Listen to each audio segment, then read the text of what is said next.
चलो भाई देखो अब मैं क्या करता हूँ। से काफी बार बोला है कि हिंदुस्तान में लोकतंत्र पर आक्रमण हो रहा है और इसका हमको हर रोज नए नए उदाहरण मिल रहे हैं। सवाल मैंने एक ही पूछा था, फाउंडेशन पे जाता हूं, अदानी जी की शेल कंपनीज हैं, उसमें 20,000 करोड़ रुपया किसी ने इन्वेस्ट किया। अदानी जी का पैसा नहीं है, अदानी जी का इंफ्रास्ट्रक्चर बिजनेस है, पैसा किसी और का है। सवाल यह है, ये जो 20,000 करोड़ रुपए हैं ये किसके हैं? ये सवाल मैंने पूछा। मैंने पार्लियामेंट हाउस में प्रूफ देके, जो मीडिया रिपोर्ट से मैंने निकाला, अदानी जी और नरेंद्र मोदी जी के रिश्ते के बारे में डिटेल में बोला। रिश्ता नया नहीं है, रिश्ता पुराना है। जब नरेंद्र मोदी जी गुजरात के सीएम बने थे तब से रिश्ता है और उसके बहुत सारे पब्लिक प्रूफ्स हैं। हवाई जहाज में मैंने फोटो दिखाई, नरेंद्र मोदी जी बड़े कंफर्ट में बैठे हुए थे अपने दोस्त, अपने मित्र के साथ। पार्लियामेंट में मैंने दिखाई। ये सवाल मैंने पूछा। फिर मेरी स्पीच को एक्सपंज किया गया। मैंने स्पीकर को डिटेल चिट्ठी लिखी, पॉइंट बाय पॉइंट, कि मैंने कहा कि एयरपोर्ट्स अदानी जी को रूल बदल के दिए गए हैं, ये लीजिए रूल की कॉपी जिसको बदला गया है। चिट्ठी लिखी, कोई फर्क नहीं पड़ा। फिर मेरे बारे में मंत्रियों ने पार्लियामेंट में झूठ बोला कि मैंने विदेशी ताकतों से मदद मांगी। मैंने ऐसी कोई बात नहीं की है। मैंने कहा स्पीकर से, मैंने जाके कहा, स्पीकर सर, पार्लियामेंट का नियम है कि अगर किसी मेंबर पर कोई एक्यूजेशन लगाता है तो उस मेंबर को जवाब देने का हक होता है। मैंने एक चिट्ठी लिखी, उस चिट्ठी का जवाब नहीं आया। दूसरी चिट्ठी लिखी, उस चिट्ठी का जवाब नहीं आया। फिर मैं स्पीकर के चेंबर में गया। मैंने स्पीकर सर से कहा, स्पीकर सर, ये कानून है, ये रूल है, इन्होंने झूठा आरोप लगाया है, मुझे आप बोलने क्यों नहीं दे रहे हैं? स्पीकर सर मुस्कुराते हैं, कहते मैं नहीं कर सकता। और फिर उसके बाद आपने सबने देखा क्या हुआ। सवाल पूछना मैं बंद नहीं करूंगा। नरेंद्र मोदी जी का अदानी के साथ क्या रिश्ता है और 20,000 करोड़ रुपए किसके हैं, मैं पूछता जाऊंगा। मुझे कोई डर नहीं लगता इन लोगों से। और अगर ये सोचें कि मुझे डिस्क्वालीफाई करके, धमका के, जेल में डाल के मुझे बंद कर सकते, नहीं, मेरी वो हिस्ट्री नहीं है। मैं हिंदुस्तान के लोकतंत्र के लिए लड़ रहा हूं और मैं हिंदुस्तान के लोकतंत्र के लिए लड़ता रहूंगा। किसी चीज से नहीं डरता हूं, यह सच्चाई है। The question begins few weeks back in parliament where I asked the prime minister a very specific set of questions.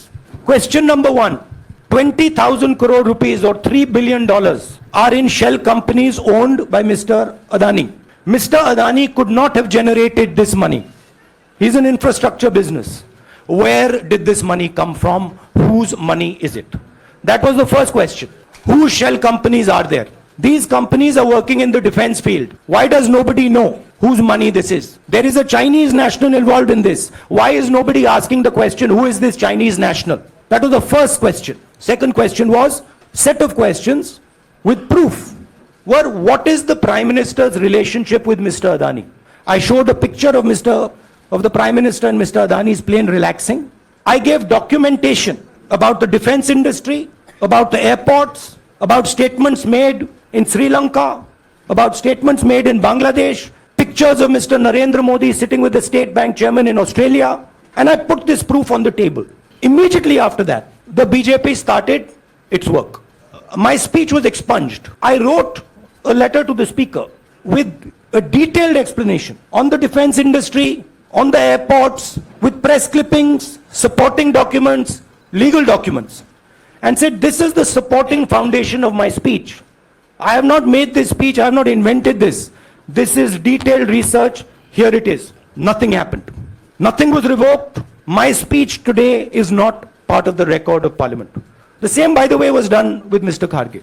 After that, BJP ministers lied about me in Parliament. They made the statement to distract from the Adani issue. The whole game, disqualification, and all these statements are to distract from the central question, whose money is it? 20,000 crores, whose is it? Kiska hai ye? That's the main question. The whole thing is to distract. So they said that I've asked foreign forces to help India. Most ridiculous statement. I have never made such a statement. You can look at all the conversations I had in the United Kingdom. Not one such statement was made. In fact, I said this is India's problem. India has to resolve this problem, right? A minister lies on the floor of the House. I wrote to the speaker and I said, Speaker, sir, it is my right as a member of parliament, when somebody makes an accusation, to state my position. Please let me state my position. The first letter is not answered. I then write a second letter with more details, saying the names and what was said. Still no answer. I then go to the speaker's chamber.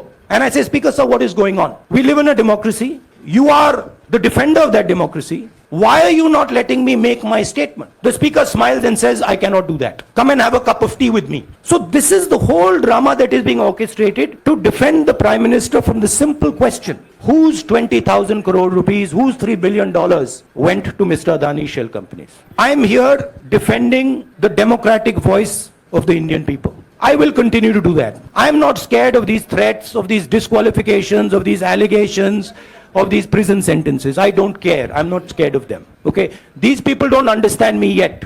I am not scared of them. They are used to everybody being scared of them. I am not scared of them. Right? And I will continue to ask the question, what is the Prime Minister's relationship with Mr. Adani? It is an old relationship. It is a relationship that began when he was Chief Minister of Gujarat.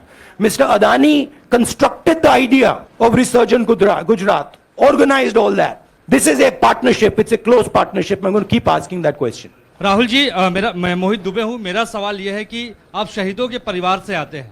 आपकी दादी भी disqualify हुई, जनता के बीच गई, आप सत्ता में वापस आए। आज के दौर में राहुल गांधी भी डिस्क्वालीफाई हो गए हैं क्योंकि तमाम आपने इश्यूज को उठाया, चीन के इश्यूज को उठाया।